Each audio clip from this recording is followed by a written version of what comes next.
लगातार आप देख रहे हैं रणभूमि से लेकर रणभूमि तक हमारा एक खास कार्यक्रम और मेरे साथ मोहम्मद अजहरुद्दीन साहब जुड़ गए हैं। जाने माने क्रिकेटर, बहुत स्वागत है सर आपका। मेरे साथ स्टूडियो में निखिल चोपड़ा भी मौजूद हैं। सर स्वागत है आपका भी। लेकिन अजहरुद्दीन साहब, आप पहला सवाल आपसे, आजकल नेपाल में जो ये नई क्रांति हुई है जेनजी, वो उनसे भी हम बात कर रहे हैं, हमारे साथ हैं वो, तो बड़े बटे हुए से हैं। वो कह रहे हैं, कुछ कहते हैं कि क्रिकेट होना चाहिए, कुछ कहते हैं नहीं होना चाहिए। आपकी राय क्या है सर? देखिए, मेरी राय तो शुरू से यही है कि अगर खेलना है तो हर टूर्नामेंट खेलना चाहिए, या नहीं तो पिक एंड चूज़ करके नहीं खेलना चाहिए। बट लेकिन ये कहते हुए ये भी कहूँगा कि जो ये गवर्नमेंट का डिसीजन है, जो गवर्नमेंट जो चाहेगी, जो गवर्नमेंट अगर क्लियरेंस देगी तो ही मैच होगा। तो गवर्नमेंट क्लियरेंस दे दी और बीसीसीआई ने भी एग्री की टीम भेजाने की, क्योंकि ये आईसीसी इवेंट है। बट लेकिन मैं चाहूँगा कि अगर आप खेलेंगे तो हर चीज़ खुली होनी चाहिए, या नहीं तो हर चीज़ बंद होनी चाहिए। बट लेकिन कल मैच हो रहा है तो फिर मैच के बारे में ज़्यादा बात करेंगे तो अच्छा रहेगा। दुबई में मैच होने जा रहा है, महामुकाबला है, क्या इसको लेकर के आपकी क्या प्रेडिक्शन है और क्या लगता है आपको कि कल जो है वो पिच को लेकर के खासतौर पे बहुत सारी बातें हो रही हैं, उसको लेकर के क्या राय है आपकी? नहीं, देखिए, पिच तो मेरे ख्याल में दुबई में जैसे भी अगर जितने भी आप मैचेस देखे गए हैं दुबई में, तो विकेट काफ़ी अच्छी प्लासिड होती है, उतनी ज़्यादा कोई स्विंग और मूवमेंट नहीं होता। चाहे जो नया बॉल जो होता है वहाँ पे मेरे ख्याल में 1, 2 या 3 ओवर स्विंग होगा, उसके बाद में विकेट तो अच्छी होगी, क्योंकि अभी उतनी ठंड नहीं हुई वहाँ पे जहाँ पे बॉल ग्रिप करे, जहाँ पे स्विंग करे। जो वेदर भी कंडीशन काफ़ी ह्यूमिड होंगे, अभी भी ह्यूमिड है। यहाँ पे इंडिया में भी ह्यूमिड है, तो दुबई में तो काफ़ी ह्यूमिड होगा। बट लेकिन मैंने समझता हूँ कि विकेट से इतना ज़्यादा किसी को फ़र्क पड़ेगा। बट लेकिन हमारी टीम काफ़ी बहुत अच्छी टीम है और बहुत एक्सपीरियंस टीम है और मैचेस काफ़ी खेले हैं। बट कल मैच जहाँ तक के मैं सोचता हूँ कि मैच अच्छा ही होगा। एक जो थ्योरी है गौतम गंभीर की, 8वें नंबर तक बल्लेबाज होने चाहिए, उसमें कोई बदलाव देख रहे हैं क्या आप? क्योंकि इंग्लैंड में हम जीते तो नहीं, लेकिन हाँ वो ड्रॉ रहा और कुछ सफलताएं मिली हैं इस थ्योरी को लेकर के, तो आपको क्या लगता है कि कुछ बदलाव होगा? नहीं, अगर जहाँ तक के अगर आप टीम देखें तो यहाँ पे टीम में काफ़ी प्लेयर्स ऐसे हैं, वो तो थोड़ा बहुत 1, 2, 3 या 4 ओवर भी कर ले सकते हैं। तो मेरे ख्याल में ऑलराउंडर्स ज़्यादा टीम में है, तो मैंने समझता हूँ कि इतना ज़्यादा इस मैच में चेंज होगा। जहाँ तक के जो लास्ट मैच में जो खेली टीम, मैं समझता हूँ कि शायद मेरे ख्याल में वही टीम खेलेगी, जहाँ तक के ये मेरा मानना है। ठीक है निखिल सर, एक सवाल आपसे कि जो टीम इंडिया है और जहाँ से मुकाबला है पाकिस्तान से, आप अभी चर्चा कर रहे थे ऑफ कैमरा की भाई बदलाव हुआ है, बहुत सारी प्लेयर्स बदले हैं, तो जो प्लेयर्स बदलाव हुए हैं उनमें क्या आपको लगता है कि क्या हम बेहतर हैं, किस स्थिति में हम बेहतर हैं? इसमें कोई दो राय नहीं है। अगर भारतीय टीम को आप देखें, मैन टू मैन अगर आप तुलना भी करते हैं, एक्सपीरियंस, मैच विनर्स, भारतीय टीम के पास 1 से लेके 15 तक कहीं ज़्यादा। अगर वो 11 बनाने में दिक्कत हो रही है कोच गौतम गंभीर को, तो वो एक अच्छी सरदर्दी है। तो अपने आप में बहुत सारे मैच विनर्स हैं। मैं आज आपसे पूछ लूँ पाकिस्तान टीम के 4 खिलाड़ियों का नाम बता दीजिए, या जो हम जेनजी से बात कर रहे थे उनको नहीं पता होगा। उसका एक बहुत बड़ा कारण ये है क्योंकि उनकी टीम इस समय एक ट्रांजिशन फेज के थ्रू चल रही है। चैंपियंस ट्रॉफी में जिस तरीके से हारे थे और एक तरफा मुकाबले हार रहे थे, उनके एक्सपीरियंस प्लेयर भी उतना अच्छा प्रदर्शन नहीं कर पा रहे थे। तो इसीलिए इस टीम को ओवरऑल करने के लिए एक युवा टीम को खिलाया जा रहा है। इसलिए मैं कह रहा हूँ पाकिस्तान के 4 खिलाड़ियों के नाम भी आपको नहीं शायद पता होंगे। ये फ़र्क है, भारतीय टीम के कहीं ज़्यादा बेहतर एक्सपीरियंस धुरंधर खिलाड़ी है। मैं आप एक सवाल और मैं अजहर साहब से लेता हूँ, फिर आपके पास आता हूँ। अजहरुद्दीन साहब, एक सवाल मैंने निखिल सर से भी पूछा था जब जेनजी के बीच में ये चर्चाएं हो रही थी, तो हमने पूछा था कि देखिए मैदान के बाहर तो यह है कि भाई मैच होना चाहिए, नहीं होना चाहिए, लेकिन टिकट सारे बिक चुके हैं और सारे के सारे बिक चुके हैं। साहब मैं आपको बताऊं, मैं आपसे जानना चाहता हूं कि जो खिलाड़ी खेल रहे हैं वो जिस स्थिति में खेल रहे हैं, अभी इस वक्त खेल रहे हैं, किस तरह का स्ट्रेस होता है आमतौर पर? नहीं, मेरे ख्याल में इंडियन टीम को तो कोई स्ट्रेस होना नहीं चाहिए, क्योंकि काफ़ी अच्छी टीम है और काफ़ी अच्छे प्लेयर्स है। जैसा निखिल ने कहा कि हमें 11 चुनने में ही पहले बहुत मुश्किल होगी।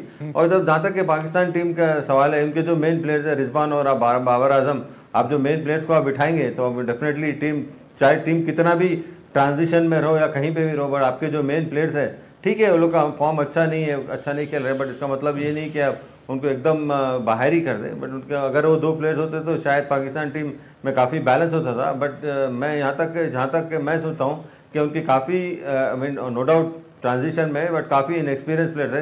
अगर आप देखेंगे तो उनके जो पिछले भी 2-3 प्लेयर जो खेले, जो जैसे फ़खर ज़मान है हुए, उन लोग का उतना ज़्यादा कोई ऐसा कोई परफॉर्मेंस है ही नहीं। तो मैं समझता हूँ ये 2 प्लेयर नहीं होने से उनकी टीम काफ़ी डिप्लीटेड लगती है, जहाँ तक के मैं सोचता हूँ। तो क्या कल का मैच एक तरफा हो जाएगा? देखिए ये मुकाबला, देखिए बैट और बॉल सिर्फ अगर कला की बात करें तो भारतीय टीम बहुत आगे है। ऐसे ही लग रहा है मुझे तो। ऑन पेपर कह लीजिए, प्रदर्शन कह लीजिए, भारतीय टीम बहुत आगे चल रही है। बट अच्छा मुकाबला होना चाहिए, पर मुझे लगता नहीं है। पर आपकी बात से मैं बिल्कुल सहमत हूँ कि एक तरफा ही रहेगा। वो कहते हैं ना bleed blue, man in blue, बहुत आगे चल रहे हैं।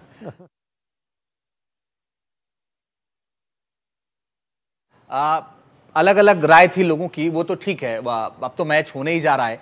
लेकिन ये कहां तक सही है कि जो लोग ये कह रहे हैं कि मैच नहीं होना चाहिए, उनसे आप कुछ कहना चाहेंगे? क्योंकि देखिए मैं इसलिए आपसे सवाल कर रहा हूं कि निखिल सर जो हैं वो एकदम हिमायती नहीं, मैच होना चाहिए, और बहुत सारे लॉजिक दिए हैं इन्होंने। मेरा भी जी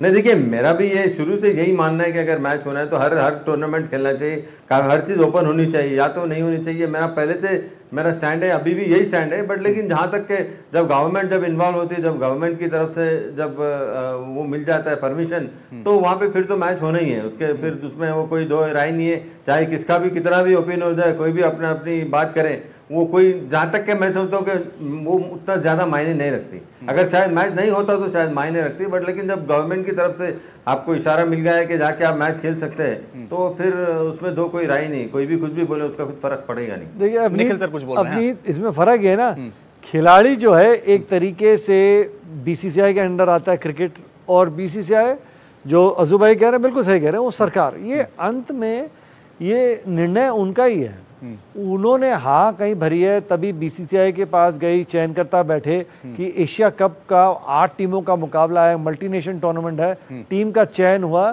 तो वहां खेलने वो गए हैं। ये खिलाड़ी से सवाल पूछना ही गलत है कि आपकी राय क्या है कि मैच होना चाहिए या नहीं होना चाहिए। इसमें अगर खिलाड़ी बोलेगा हाँ होना चाहिए, अगर सरकार अपना फैसला सुना देती है तो क्या फिर मुकाबला होगा? अगर सरकार ने बोल दिया कि भाई मुकाबला होगा, खिलाड़ी बोले नहीं होता है, तो खिलाड़ी को यही बोलेंगे ना कि अच्छा आप घर बैठिए, मुकाबला तो होगा। तो मैं मानता हूं ये सवाल खिलाड़ी से गलत है।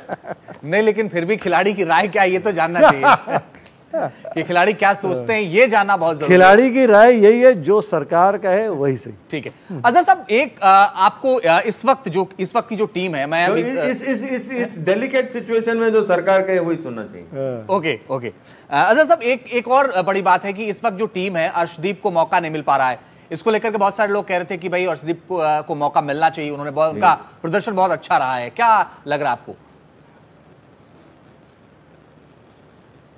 नहीं, देखिए एक लेफ्ट आर्म जो फास्ट बॉलर होता है वो डेफिनेटली बहुत अच्छा होता है, क्योंकि अर्शदीप काफ़ी अच्छा परफॉर्मेंस करे। बट लेकिन ये देखिए जो टीम का जो डिसीजन होता है, वो जो टीम के प्लेयर्स होते हैं, जो टीम का मैनेजमेंट होता है, जो कैप्टन होते हैं और कोच होते हैं, तो वही वहाँ पे कंडीशन दे के वो बेहतर डिसाइड कर सकते हैं। जहाँ के मैं चाहूँ, मेरा भी यही मानना है कि अर्शदीप भी होना चाहिए, क्योंकि अच्छे स्विंग बॉलर है और विकेट टेकिंग बॉलर है। तो मेरा मानना यही कि वो भी खेले, बट लेकिन जो टीम डिसाइड करेगी वो जो देखेंगे वहाँ पे उनका जो कॉम्बिनेशन होता, तो मेरे ख्याल में उसी तरह से टीम चुनी जाएगी। निखिल सर, जो 11 प्लेयर है। देखिए फर्क ये है कि क्योंकि हम लोग दुबई में खेल रहे हैं, अभी अजूबाई ने भी जैसे बताया, हमें सब पता है कि भारत में भी अगर ये मुकाबले हो रहे होते, इतनी उमस है, स्विंग बॉलर है, गेंद इतना स्विंग करेगा नहीं।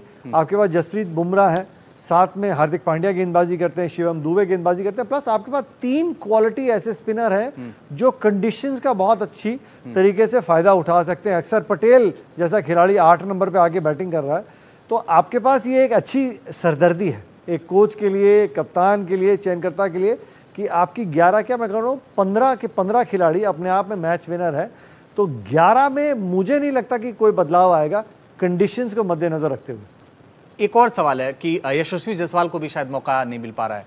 देखिए जिस खिलाड़ी को वहां अवसर मिला है वो अच्छा कर रहा। अभिषेक को देख लीजिए, शुभमन गिल को, हमें इतना भी अभी पूरा कंफर्म नहीं है यशस्वी को बाहर टीम से क्यों रखा गया, इसमें कोई दो राय नहीं है। वो खिलाड़ी भी अपने आप में एक मैच विनर है, आज नहीं कल नहीं परसों उसको वो चांस मिलेगा। शुभमन गिल को क्या तैयार कर रहे हैं आप, सूर्य कुमार यादव, कि कप्तानी के बाद क्या ऑल 3 फॉर्मेट्स में शुभमन गिल को तैयार किया जा रहा है कि वो कप्तानी करेंगे, तो फिर अगर सूर्य कुमार यादव साल 2 साल 3 साल जितने साल भी खेलते हैं उसके बाद यशस्वी का नंबर आएगा, क्योंकि इसमें कोई दो राय नहीं। टॉप 3 में अगली जगह जो भारतीय टीम में जाके खेलेगा वो यशस्वी जयसवाल ही होगा। अगर इंजरी के कारण बाहर है वो मुझे पता नहीं, पर यशस्वी आज नहीं कल आपको भारतीय टीम में ओपन करते हुए फिर नजर आएंगे। आपका सर कल का फेवरेट प्लेयर कौन सा रहेगा? देखिए, मैं मानता हूँ मेरे लिए तो अभिषेक है, सूर्य कुमार यादव। मैं उस खिलाड़ी का बहुत बड़ा फैन हूँ, क्योंकि T20 क्रिकेट को आज से नहीं, जब से वो भारतीय टीम में खेल रहे हैं, मुंबई इंडियंस के लिए जब वो खेल रहे थे, इस पूरे फॉर्मेट को जो अच्छी तरीके से समझता है उसके हिसाब से बैटिंग करता है। मेरे लिए सूर्य कुमार यादव है। अजहर साहब, मैं आपसे भी जानना चाहता हूं, कल कौन सा ऐसा खिलाड़ी आपका फेवरेट जो आपको लगता है कि बेहतर प्रदर्शन होगा पिच को देखते हुए, मैच को देखते हुए, उसके परफॉर्मेंस को देखते हुए?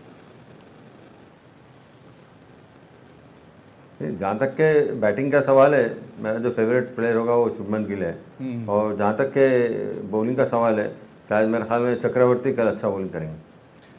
चलिए, जसप्रीत बुमराह भी अदरवाइज जसप्रीत बुमराह भी बम बम बुमराह। जसप्रीत बुमराह तो कोई कंपटीशन ही नहीं है, इसलिए कहूँ वो तो है डेफिनेटली। चले, बहुत शुक्रिया आज़ाद साहब, बहुत शुक्रिया हमारे साथ जुड़ने के लिए। निखिल जी, बहुत शुक्रिया। कल भी हम जुड़ेंगे मैच के दौरान और देखेंगे कि आप लोगों ने जो प्रेडिक्शन की है कि कौन चलेगा, क्या होगा। कल इस पर चर्चा, मतलब हॉट सीट पे फिर बैठा के रखेंगे। बिल्कुल, कल इस पर चर्चा होगी। फिलहाल बहुत शुक्रिया आप दोनों का हमारे साथ जुड़ने के लिए।